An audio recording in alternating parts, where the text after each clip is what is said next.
How much of an impact does systemic racism have on the psyche of black people in America? I take pause on that one right there. It has an incredibly large impact on the black psyche. If you think about every institution, every system in this culture is designed consciously or unconsciously, we're aware of it, consciously or unconsciously, to oppress people who are not in the dominant culture. I know that's a heavy, bold statement, but if you think about it, reflect on the education system, employment, incarceration, housing, everything you can think of, birth rates, death rates. Where do we stand? Is that by, do you have to look at like it's us? A lot of us think, well, either pull yourself up by your bootstraps, or if this is something that you are doing to create your own demise, you have to start to look systemically. You have to. People in my psychotherapy practice, I work specifically with low-income populations. That's where I come from, and I like to give back to that. People who can't afford expensive therapy. My rates are very low.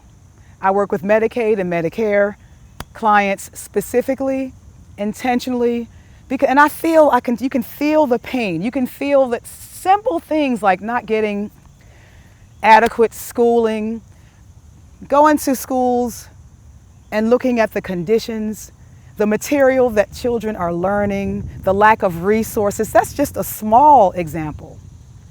And they're expected to compete in the broader world, but we blame them. We blame them for their poverty when we know that the system is designed to keep you poor. You can't run from that. You can't look at a whole race of people, and of course, some crawl out, right? We don't want to talk about the crab pot, but some do get out.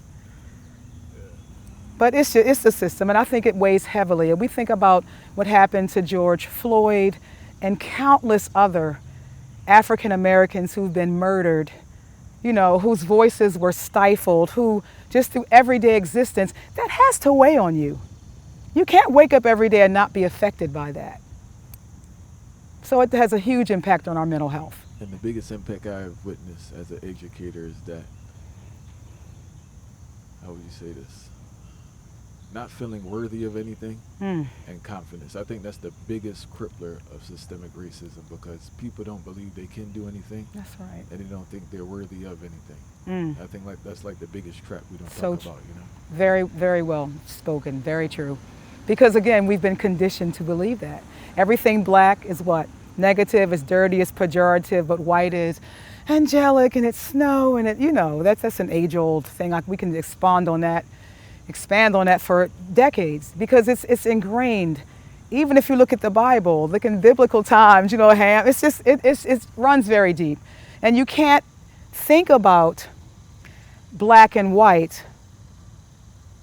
without thinking about what that does. When you say a black person, you're dirty, you're less than, you're less intelligent. Even in psychology, the tests that were developed, all to suppress and make you think that you were less than.